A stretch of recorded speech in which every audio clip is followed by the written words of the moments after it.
Alors le titre de notre rencontre ce soir, c'est Comment bien se confesser. Sujet fort classique, mais pour autant, il y a pas mal de choses à dire. Et il y a quelques semaines, je suis tombé sur une citation de saint Augustin, absolument sublime, qui je pense peut servir de bonne introduction. Dans le traité sur la continence, que vous ne lirez peut-être pas, il y a au chapitre 5 cette petite phrase magnifique.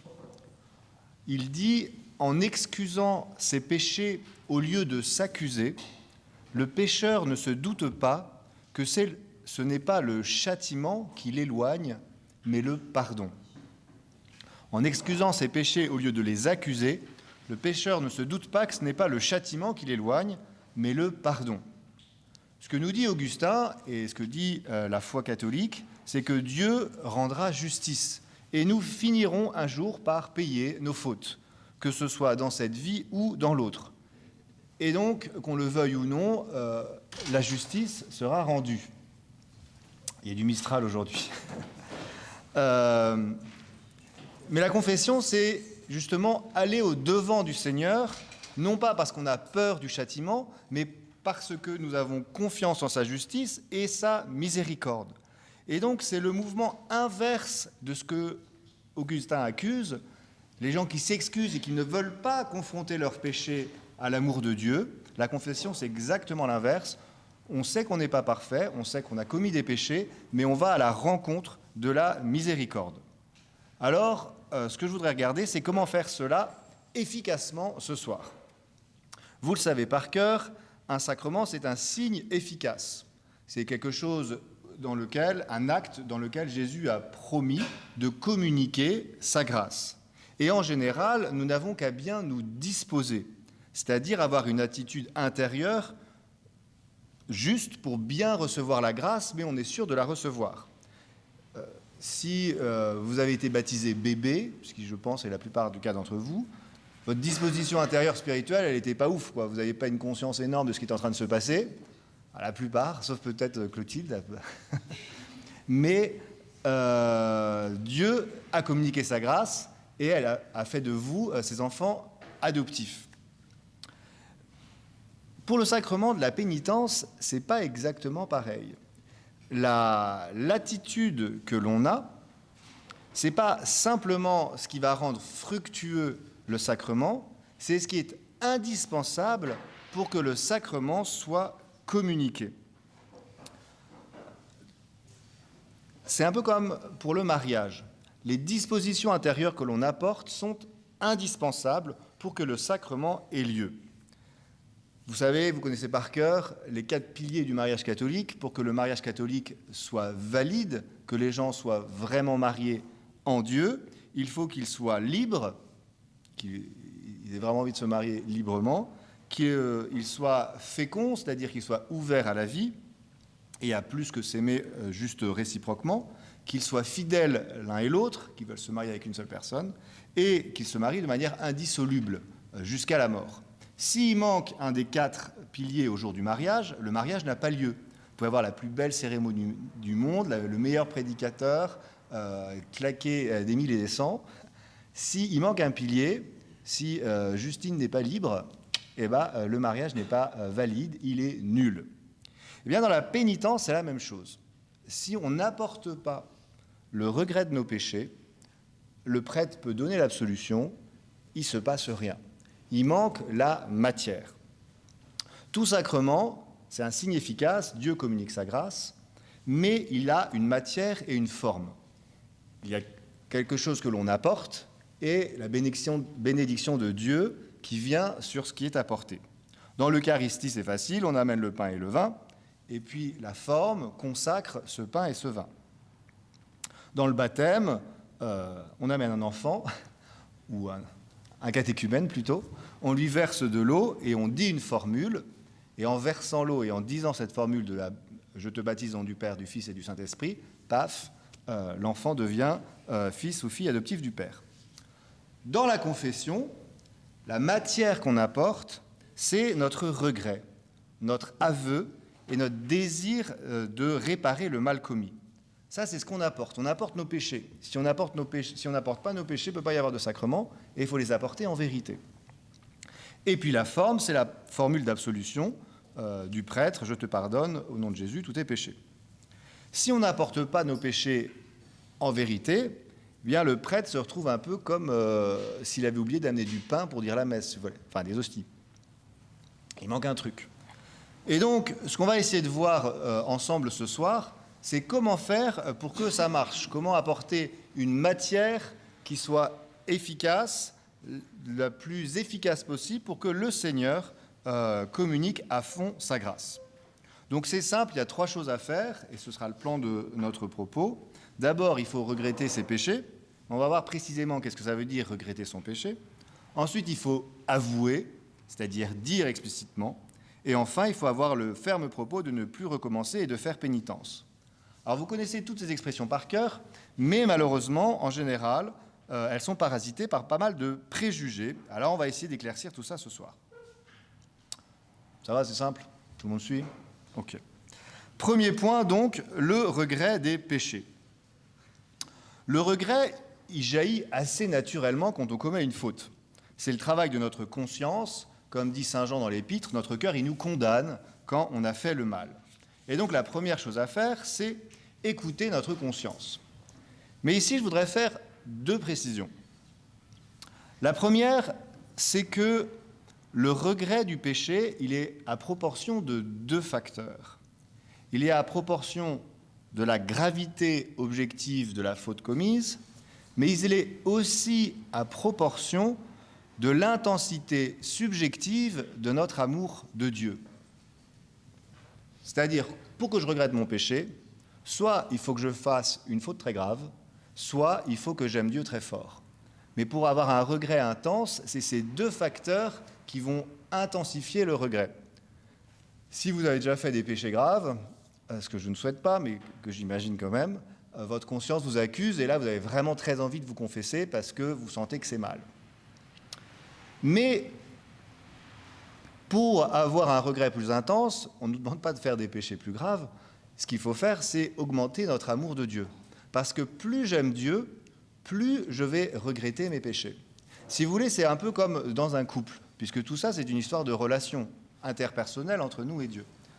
Dans un couple, vous avez 2 petits fiancés qui sont au tout début de leur relation, ils sont à fond amoureux l'un de l'autre. Le moindre petit truc, le moindre petit regard, la petite pique, la petite expression qui est sortie trop vite, c'est un drame. Vous voyez, ils regrettent à fond, j'aurais surtout pas dû lui dire ça, c'est horrible, je regrette, je m'en veux. Alors que le vieux couple qui s'aime plus, parce que ça fait 20 ans qu'ils ont arrêté de faire des efforts et que ça fait 20 ans qu'ils se donnent des piques l'un à l'autre et qu'ils ont un cuir comme ça autour de leur cœur qui leur empêche de s'aimer, leur conscience, elle les accuse pas, vous voyez.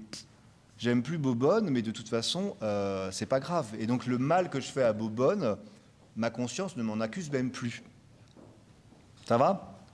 Donc avec le bon Dieu, en fait, soit on est comme avec un jeune fiancé et sa fiancée, soit on est comme avec Bobonne, où bon voilà, on est ensemble, mais on s'aime plus vraiment. Donc les 2 facteurs qui nous font regretter notre péché, c'est la gravité de la faute, mais c'est aussi et surtout l'intensité de notre amour de Dieu.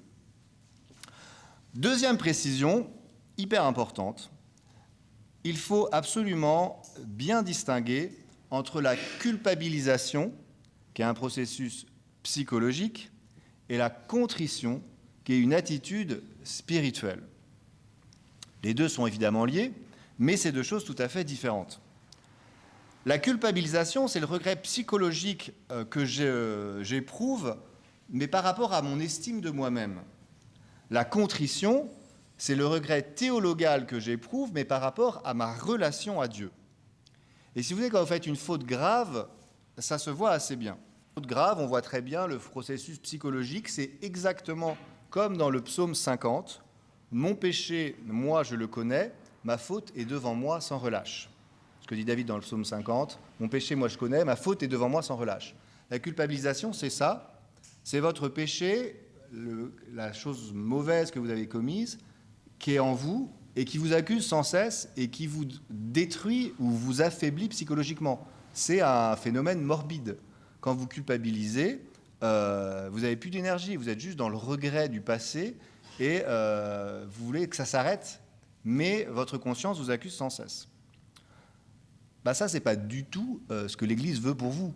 Ce n'est pas du tout ce que le Seigneur attend de nous, puisque c'est un processus psychologique naturel, mais qui est tourné vers nous-mêmes, par rapport à l'estime de moi-même, par rapport à mon expérience, par rapport à ce que je veux être et je regrette.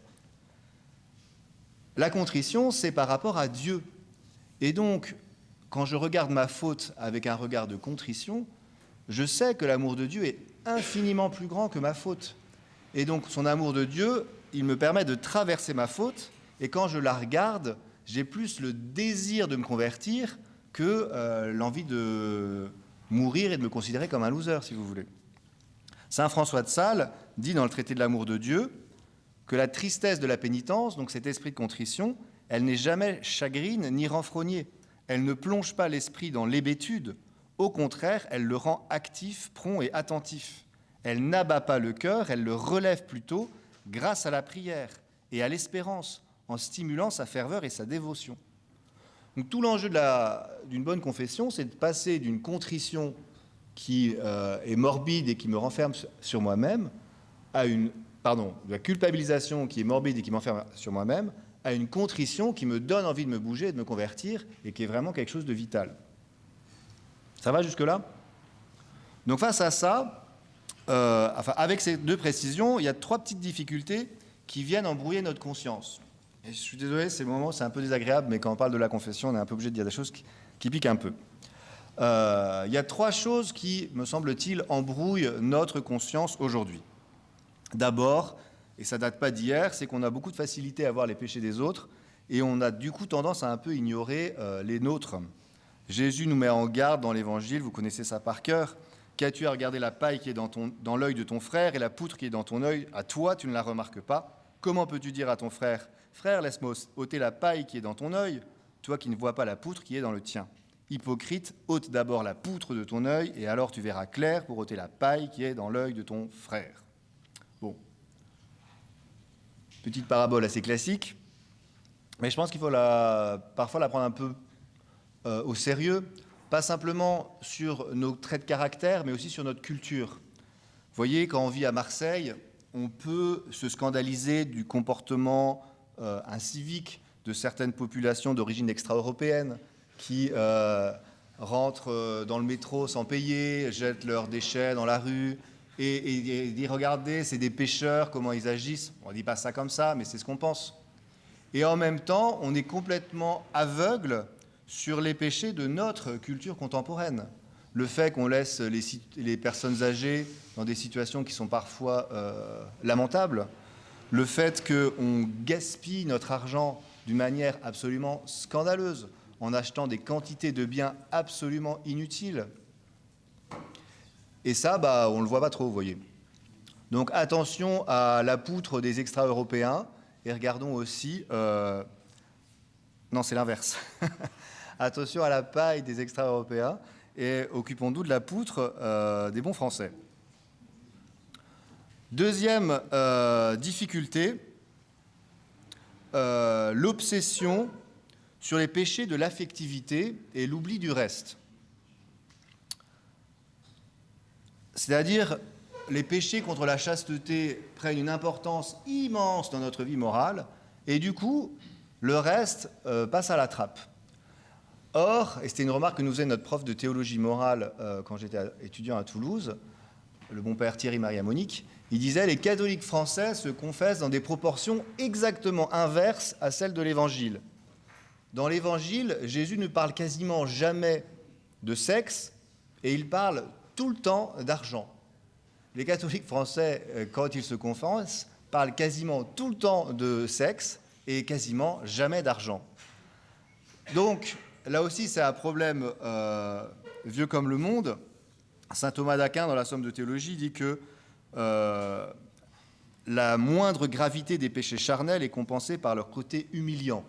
Donc c'est sûr que les péchés de la chair, ils ont une résonance affective plus forte, parce qu'ils touchent à l'estime de nous-mêmes, et donc forcément, psychologiquement, il y a une résonance plus forte. Mais cette résonance psychologique, elle n'est pas en phase avec la gravité théologale. Le Seigneur, ces péchés-là, il leur donne, je ne pense pas qu'il y voit le truc le plus grave, le plus important et le plus essentiel de votre vie morale, de notre vie morale. Ce qui compte le plus, c'est les péchés en relation avec Dieu lui-même, les péchés qui atteignent notre vie théologale. Et ça, c'est les péchés contre la foi, contre l'espérance et contre la charité, qui est l'amour vrai de Dieu et du prochain. C'est ça le plus important et le plus grave, d'une certaine manière, de notre vie spirituelle. Donc attention à ne pas sur-interpréter ou s'obséder ou ne considérer que la vie affective et oublier tout le reste qui est en fait ce qu'il y a de plus important. Troisième difficulté, le sens moral dans notre culture. On est en train de le perdre. Aujourd'hui, on psychologise tout. C'est-à-dire qu'en fait, on veut tout excuser par la psychologie.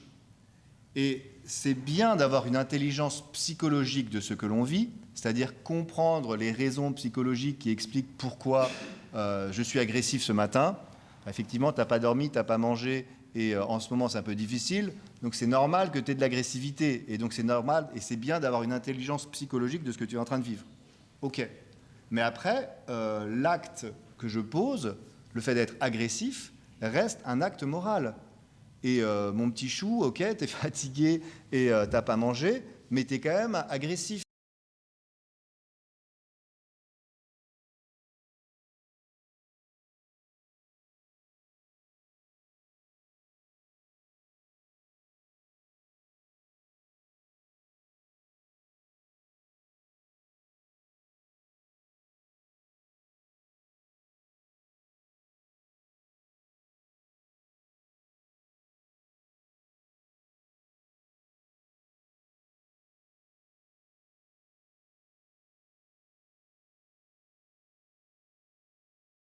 On juge l'objectivité de l'acte et on juge les circonstances.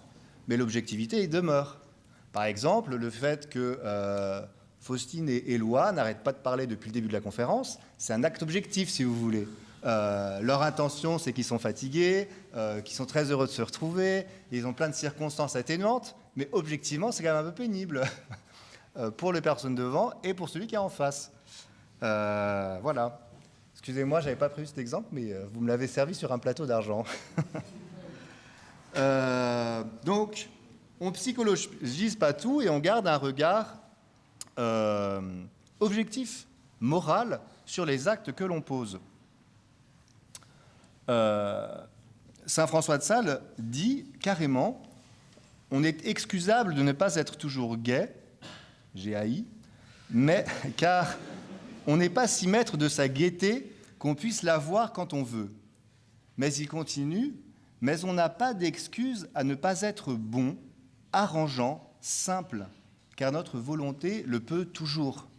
On n'est pas censé être tout le temps jovial, parce que ça on ne maîtrise pas, mais on a le pouvoir d'être bon, arrangeant et simple. Ah non, je suis trop crevé, donc aujourd'hui j'ai décidé d'être une ordure, j'ai plein d'autres mots qui me viennent à l'esprit, parce que je suis fatigué. Non, c'est un égoïsme. Il y a des raisons psychologiques, certes, mais ça reste un égoïsme. Il suffit, dit saint François de Sales, bon, il est un peu optimiste, il suffit de se décider d'une ferme volonté à surmonter notre tendance naturelle, à être plus fort que notre humeur. Et puis, dernière difficulté, par rapport à la perte du sens moral, il n'y a pas de domaine de notre vie qui échappe à notre vie morale. C'est-à-dire que tous les actes que l'on pose, notre liberté, elle varie selon les situations, et donc notre responsabilité morale, elle varie aussi, mais il n'y a pas de domaine de notre vie qui échappe à notre vie morale. C'est-à-dire qu'il n'y a pas la vie professionnelle, donc n'est pas morale parce que c'est des raisons économiques qui prévalent. Ou alors, si vous voulez, je suis un super scout en week-end, et puis après j'arrive à l'école et là je suis infect avec le professeur qui est aussi mon aumônier et qui a beaucoup apprécié de me voir pendant le week-end et qui après m'a en classe et subit un élève absolument insupportable. Non, on essaye d'avoir qu'une seule vie et donc il n'y a pas de zone de notre vie qui échappe à notre responsabilité morale. Attention donc aux impasses, attention à ne pas oublier comment on gère notre argent, comment on gère notre sortie, comment on gère nos détentes, comment on gère nos études, comment on forme notre foi, comment on est attentif aux pauvres. Tout ça, c'est notre vie morale. Tout ça, Dieu veut guérir les fautes qu'on a pu commettre à l'intérieur. Donc pour voir les choses de manière efficace, il faut un bon examen de conscience. Pour une bonne confession, il faut quand même s'être un peu ausculté avant de manière efficace et attentive. Sinon, c'est toujours j'ai pas tué, j'ai pas volé. Qu'est-ce que vous voulez que je vous dise, mon père ? Je sais pas, je connais pas ta vie, moi. Mais si tu prends le temps de regarder en prenant comme grille le commandement que Jésus nous a laissé, à savoir d'aimer son prochain comme soi-même et d'aimer le Seigneur par-dessus tout, en général, on trouve quand même 2-3 trucs à dire. La seule chose que Jésus nous a laissée, c'est ce commandement de la charité. C'est ça qui nous permet de juger notre quotidien. Et la conscience, elle s'affine au fur et à mesure des années. Parce que ce qui compte, c'est de parler d'une relation vivante avec Dieu. Forcément, quand on ne s'est pas confessé depuis 10 ans, on va parler de quelque chose de grave que notre conscience a retenu. Mais si on se confesse régulièrement, eh bien, évidemment, on a des points plus précis. Donc le premier point, c'était le plus long, rassurez-vous, après je serai plus court. Quand on va se confesser, c'est donc d'abord faire un examen de conscience pour se remémorer nos péchés passés, pour vouloir couper avec eux et vouloir se convertir. On arrive au deuxième acte, qui ne se fait pas toujours avec beaucoup de plaisir, c'est donc l'aveu. L'aveu des péchés au prêtre. Avouer au prêtre, c'est, nous dit la foi, avouer au Seigneur lui-même. Ce n'est pas à un homme que nous nous adressons ultimement, mais à Dieu. Et même si nous sommes tenus de dire tous les péchés mortels, il est bon d'énumérer les péchés, tous les péchés dont nous avons conscience, même ceux qui sont plus petits. Un bon aveu, c'est la règle des 3 C. C'est facile à retenir. Il faut qu'il soit concis, clair et complet. Un bon aveu, c'est un aveu qui est concis, clair et complet. Concis, ça veut dire pas de roman fleuve. Pas besoin de faire toute la biographie pour tout raconter depuis vos traumatismes de votre plus tendre enfance jusqu'à aujourd'hui. Ça, c'est pas nécessaire. Pas besoin non plus de justification pour expliquer. Non, mais en fait, vous savez, je ne sais plus dans quel pays, un frère disait, en fait, quand les femmes se confessent, elles parlent des fautes de leur mari. Oui. Non, c'est pas l'idée. On parle de ses fautes à soi. On n'est pas obligé de donner tous les détails non plus. Mais on évite les périphrases incompréhensibles. Un frère aussi qui était confesseur à Rome nous racontait dans le cours sur la justice qu'à Sainte-Marie-Majeure, vous avez, qui est une des basiliques papales, vous avez des permanences de confession et c'est comme si c'était le pape qui confesse, donc vous pouvez confesser plein de trucs, plein de cas réservés. Donc c'est assez cool et il y a pas mal, et les Romains y vont souvent. Et donc le frère est dans son confessionnal, il confesse en italien, et puis le type se confesse d'avoir pris un café avec une femme. Donc super. Et puis 2-3 autres trucs, donc il donne l'absolution et puis basta. Et puis arrive un deuxième pénitent après, et qui se confesse aussi d'avoir pris un café avec une femme. Donc là le frère lui dit, mais excusez-moi, mais ça veut dire quoi prendre un café avec une femme ? Il dit, en fait ça veut dire coucher avec elle dans le langage de Rome. Donc c'est sûr que si on prend des expressions incompréhensibles, il faut appeler un chat, quoi, sinon on s'en sort pas. Donc un adultère, c'est un adultère. C'est pas un café, c'est pas pareil. Cela dit, c'est quand même parfois bien de donner quelques circonstances, de préciser un peu les circonstances. Parce que je me souviens une fois une femme qui se confessait, et elle s'accusait d'avoir mal répondu à son mari, mais en fait, en posant quelques questions, le mari la battait. Oui, ok, mais le Seigneur n'attendait pas à ce qu'elle soit sacrifiée sur les coups de son mari et qu'elle lui pardonne à chaque fois. Il fallait qu'elle parte, en fait, qu'elle s'éloigne de ce type qui était dangereux. Donc, les circonstances permettent quand même de qualifier l'acte moral. Il faut que ce soit concis, mais il faut que ce soit clair. Il faut qu'on comprenne, que le prêtre comprenne qu'est-ce qui se passe. Ensuite, par rapport à l'aveu, il y a 2 petites choses que je voudrais préciser. D'abord, il ne faut pas s'inquiéter de ce que pense le prêtre.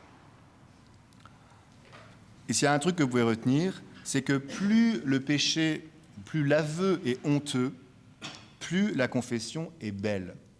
plus l'aveu est honteux pour le pénitent, plus la confession est belle pour Dieu et pour le prêtre. Parce que le prêtre, à ce moment-là, il voit la victoire de la grâce. Il voit que la grâce est plus forte que la honte. Et ça, c'est absolument sublime. Vous lui faites une grâce, en fait, quand vous lui confessez quelque chose de cette manière-là. Et il ne va pas vous le reprocher. Je me souviens une fois, dans une mission aux États-Unis, la dame disait « Ah non, mais si je dis ça, je vais pleurer, ça va être horrible, etc. » Je dis « Mais madame, mais déjà, les gens, quand vous sortez et que vous êtes en train de pleurer, ils vont être jaloux, parce qu'ils vont dire « Ah bah elle a eu une confession intense, moi j'aimerais bien voir ça. » Et puis pour moi, c'est beau, en fait. Ça montre que Dieu est plus fort que cette crasse que vous traînez depuis des années. Donc vraiment, c'est le démon qui vous arrête quand il vous dit que le prêtre va penser que... Non, il n'y a aucune honte, il n'y a aucun frein à avoir, parce que la grâce, quand elle est plus forte que la honte, c'est magnifique. Deuxième petite précision, ça ne sert à rien de tarder, de laisser s'accumuler les fautes. Quand on a une faute grave que notre conscience accuse, allez vous confesser. Quand on est sale, on se lave le plus vite possible.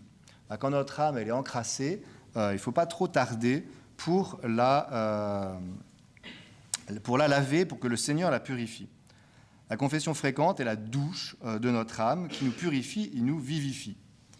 Et puis,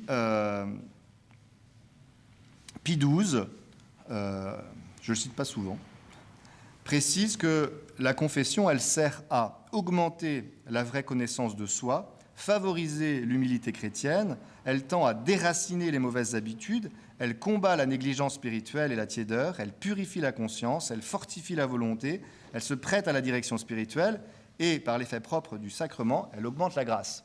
Donc, bref, c'est tout bénef. Et donc, il ne faut pas avoir peur d'avouer. Ce qu'il faut bien comprendre, c'est que notre vie spirituelle, c'est une amitié à faire grandir avec Dieu. Ce n'est pas un crédit de consommation de pureté à entretenir, voyez. Je ne sais pas, je suis pur, on n'a jamais été pur comme la Vierge Marie, on ne le saura jamais. Mais vous voyez, il faudrait retourner au niveau acceptable. On a un espèce, je suis un peu sale et ça, il faut que je nettoie, puis hop, je suis propre, et puis je commets des péchés, puis hop, il faut que je revienne à ma propreté.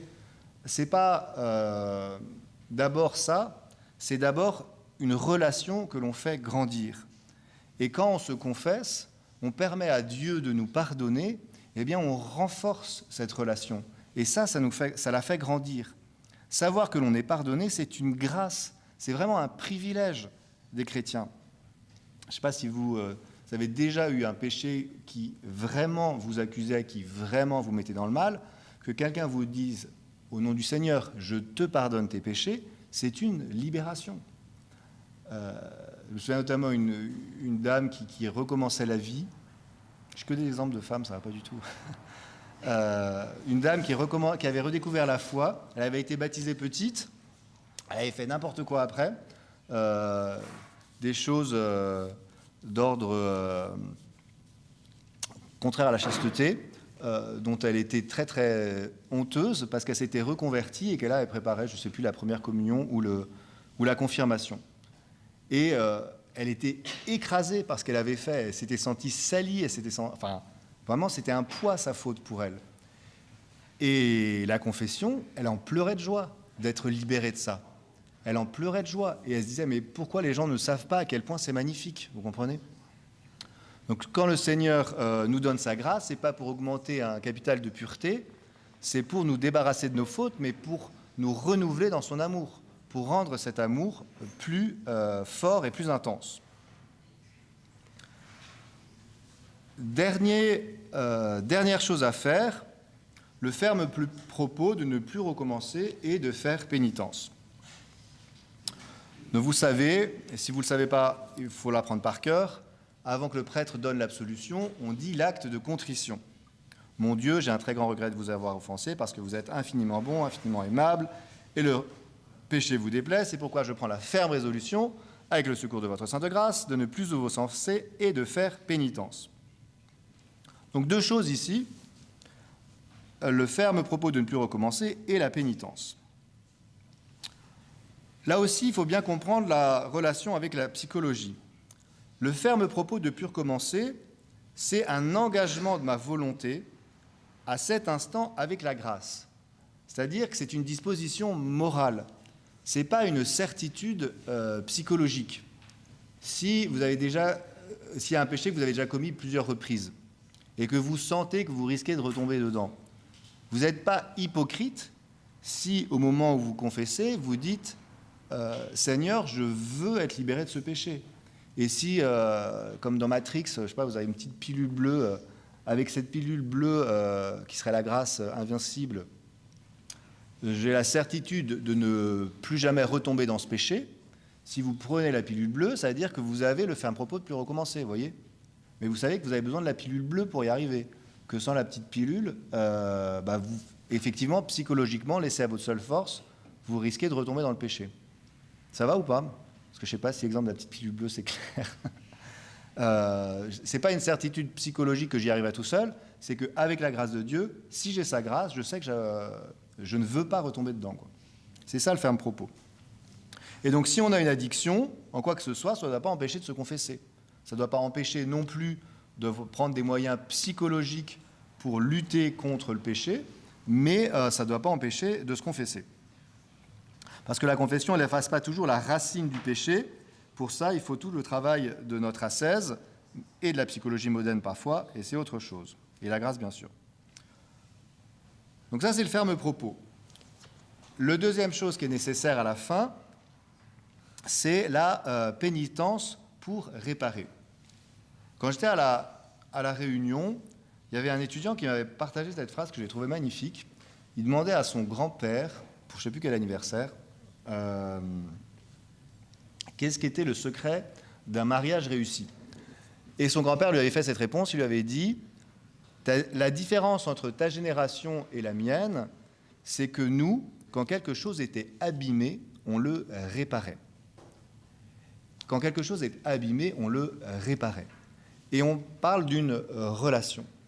Eh bien, la pénitence, elle vise exactement à faire ça, à réparer la relation qui a été abîmée par le péché. Réparer la relation avec Dieu que mon péché a abîmée. En fait, quand on commet un péché, il y a deux dimensions qui sont deux choses qui ont lieu en même temps. Il y a l'offense envers Dieu et l'introduction d'un mal, d'un désordre dans le monde. Par exemple, si dans un mouvement d'humeur, je frappe le frère Antoine, et comme je suis très fort et qu'il est très peu musclé, je lui casse le bras.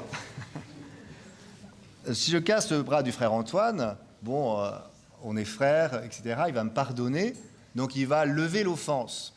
Par son pardon, l'offense de ma violence va être enlevée. Mais son bras sera toujours pété, si vous voulez. Le désordre sera toujours là. Et donc, pour vouloir retrouver en justice, rétablir la relation, il faut que je fasse tout pour réparer son bras. Donc, je l'emmène par exemple aux urgences et auquel je me suis un peu apporté, on va essayer de régler la chose. Et puis après, l'aider un peu parce qu'il a un bras en moins, qu'il est peut-être devenu un petit peu handicapé pendant quelques temps. Donc, la réparation, on ne peut pas forcément tout réparer, mais ça montre justement le désir de restaurer ce désordre, ce mal que j'ai fait en essayant de retrouver une situation la plus positive possible. Donc, le but de la pénitence, c'est cela, c'est essayer de réparer le désordre qu'on a commis. Alors, ce n'est pas toujours facile quand il y a plein de péchés qui sont dits dans une pénitence, dans une confession. On ne va pas vous donner une réparation pour chaque péché commis, mais l'esprit global, c'est ça, c'est qu'on cherche à réparer. Moi, j'aime bien essayer de donner des pénitences qui collent un peu avec les péchés. Ce n'est pas toujours possible, mais en tout cas, c'est toujours bien d'en demander une. Et si le prêtre n'en donne pas, vous pouvez dire, écoutez, mon père, je n'ai pas bien compris la pénitence que vous m'avez donnée. Et ben, si vous en donne pas, il vous en donne pas. Mais en fait, ça fait partie du désir du pardon, de vouloir réparer, puisqu'on aime Dieu, on est content en fait d'accomplir sa pénitence, parce qu'on aime et que c'est l'amour qui nous porte dans tout ça. Il faut que la pénitence soit courte, il faut qu'on soit sûr qu'on va pouvoir l'accomplir. Si on vous donne un truc trop compliqué et vous n'y arriverez pas, il faut le dire. Dites, mon père, là, non, je ne peux pas aller en pèlerinage à Jérusalem la semaine prochaine. Là. C'est pas possible, trouvez-moi quelque chose d'un peu plus simple. Parce que c'est ça qui nous permet de nous réintégrer dans l'ordre de la justice. Conclusion. Comment bien se confesser? Tout simplement en préparant bien sa confession, en faisant un bon examen de conscience, en demandant au Seigneur sa grâce pour transformer notre culpabilisation en une vraie contrition, en avouant les péchés sans honte et sans excuse, et puis en demandant la grâce d'avoir le ferme propos de ne plus recommencer et de faire pénitence. Et si on fait ça, l'amour augmente réellement. C'est vraiment un sacrement dans lequel on sent que la grâce se communique. Le but ultime de la pénitence, c'est cela, du sacrement de pénitence, c'est de faire grandir en nous la grâce. Et vous savez bien, ce n'est pas la même chose de faire la liste des fautes et de demander et recevoir le pardon. Avant d'entrer dans l'ordre, j'ai eu la chance de faire un grand tour en bateau en Méditerranée, puisque je suis parti de Nantes et je suis allé à Jérusalem en pèlerinage avec un ami. Et retour en voilier, la vie était belle à l'époque. Et puis c'était plus facile d'arriver en Israël qu'aujourd'hui. Et puis quand on est arrivé au rameau, dans l'île d'Ibiza, tout simplement, ça faisait 15 jours qu'on naviguait, non, pas 15 jours, n'importe quoi, un peu plus d'un mois qu'on naviguait, et il y avait quelques petites tensions qui s'étaient accumulées. Et moi-même, j'en avais marre de tout faire et de faire le chef, et l'autre avec qui j'étais, mon camarade, en avait marre que je fasse le chef, et que je commande un peu, quoi. Donc, on arrive à Ibiza, je lui laisse faire la manœuvre de port, il se foire, je tombe dans l'eau, il fait nuit, tout est super. On finit par s'accrocher. On va se consoler et fêter notre arrivée dans un bar, comme tout bon marin. Et donc là, chacun vide son sac. Vous voyez, on dit les torts, ce qui nous pèse de l'autre. Et donc c'est déjà pas mal de pouvoir se dire les choses en vérité. Et ça soulage. Donc je dis que j'en ai marre de commander, et lui, il dit qu'il en a marre d'être commandé, je dis qu'il en a marre de tout faire, et il dit qu'il aimerait faire un peu plus, mais qu'il n'y arrive pas, et que je ne le laisse pas faire. Enfin bref, truc de couple, quoi.